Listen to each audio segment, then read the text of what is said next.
2012 has seen both ups and downs in the home development industry. The good news, home builders are staying busier than they have in years past due to the city's uprise in building permits. The bad news, no one seems to be buying these houses. Real estate agents say they haven't been this slow in a couple years. Brains and beauty? Some might say it's too good to be true, but Lawrence seems to have both. First, MSNBC voted Lawrence on their top 10 college town list. Now, according to Forbes.com, Lawrence is the 7th smartest city in the U.S. The map includes green, yellow, and red marked streets, depending on how suitable they are for riders of various ability. It looks like it's time to gather up all that spare change as KU Parking and Transit tries to increase parking fees for next year. With the department increasing, they need somewhere to put all those new students. As you can see, they have already broken ground as their plans to make a new engineering laboratory are underway. Some people celebrate the holiday by wearing green or drinking a pint of green Guinness. Lawrence residents celebrate the only way that seems fit, a parade. Come sun or high winds, since 1988, the city of Lawrence has raised money for local charities by having a St. Patrick's Day parade down Massachusetts Street. We end up donating somewhere between $30,000 and $50,000 to children's charities here in Douglas County, and we are so lucky to be able to do that. Around here, St. Patrick's Day is a holiday to spend with friends, neighbors, and family. What would you say the parade here in Lawrence means to you? I think it's just a great way for a community to get together to celebrate a holiday. It's a great time for kids. It's my baby's first St. Patrick's Day, so it's her first parade. Kids of all ages line the streets, waiting anxiously to see what the parade had to offer. What is your favorite thing about St. Patrick's Day? So lights. Okay, what about you? Race cars. What's your very favorite thing about St. Patrick's Day? Football. Although football was in short supply at the parade, there were plenty of race cars, fire trucks, and bands. The crowd cheers as the sound of bagpipes and drums filled the air. It wasn't hard to figure out what holiday this town was celebrating today. Laura Thomas, KUJH TV News. The countdown continues to the royal wedding with only 13 hours left until Kate Middleton walks down the aisle. Earlier this week, we watched as Americans all around the U.S. celebrated the death of Osama bin Laden. There was one celebrity, however, who was not convinced a celebration was in order. In other entertainment news, back in the States, after checking herself into a Connecticut mental health facility for 5 days, Catherine Zeta-Jones went public with her recent bipolar disorder diagnosis. Hey everyone, welcome to the KU Insider with Laura Thomas. Every week on the show, we will bring you the best of what KU has to offer.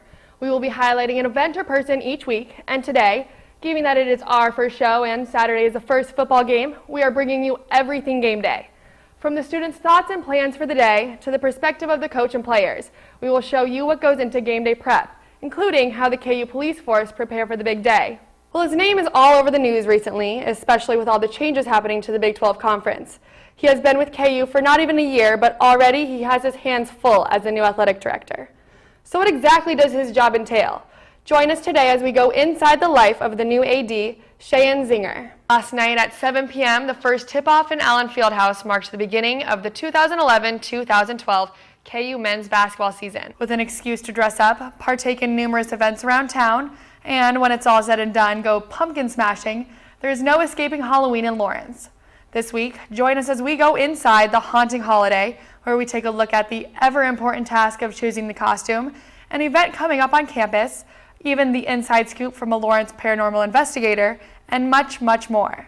Joined with Kim Nixon from the Impromptu Cafe, located in our student union. Kim, thanks so much for being here today with us. Thanks for having me. It's a pleasure. So first of all, can you tell us a little bit about the Impromptu Cafe? Sure. Impromptu is the sit-down restaurant at the Student Union. We're run by KU Dining Services. We're actually kind of a specialized part of the catering department. As I said before, who are going to have to make those contributions if the Jayhawks want to succeed. And Coach Self said before the game that this was an opportunity for the young ones to get out there and play under the lights. What do you think he thinks for the season? Do you think he has high hopes? You know, Coach Self said at Late Night in the Fog that it's a process and that people need to be ready to enjoy the process. It's a pleasure working with him, and he is 100% Jayhawk. He is a KU man through and through, and it's been a pleasure to work with him. All right, even though he went to K-State for a little while, he's still more of a Jayhawk fan? There is no doubt in my mind, and there should not be any doubt in any student's mind or in any alum's mind where his allegiance is. He is working very hard for the University of Kansas and loves it here. All right, that's good to hear. So how long have you been working with the KU Athletics program? I am just now starting my 9th year as an Associate Athletic Director here. Why do you think it is so important for all of these events to happen, especially in our community? Why do you think it's so important for people to go to these events for breast cancer awareness? Well, you know, being a KU grad and now having the opportunity to live in Lawrence for the last almost 14 years, I think. In 2 weeks from today, join us as we take a look into a dreadful topic. That's right, finals. As scary as it is, it's almost time to start studying. We'll have everything you need to know to help make your last couple weeks of the semester run as smoothly as possible. Until then, happy Thanksgiving, everyone. Have a wonderful break, and be sure to tune in next time on the KU Insider.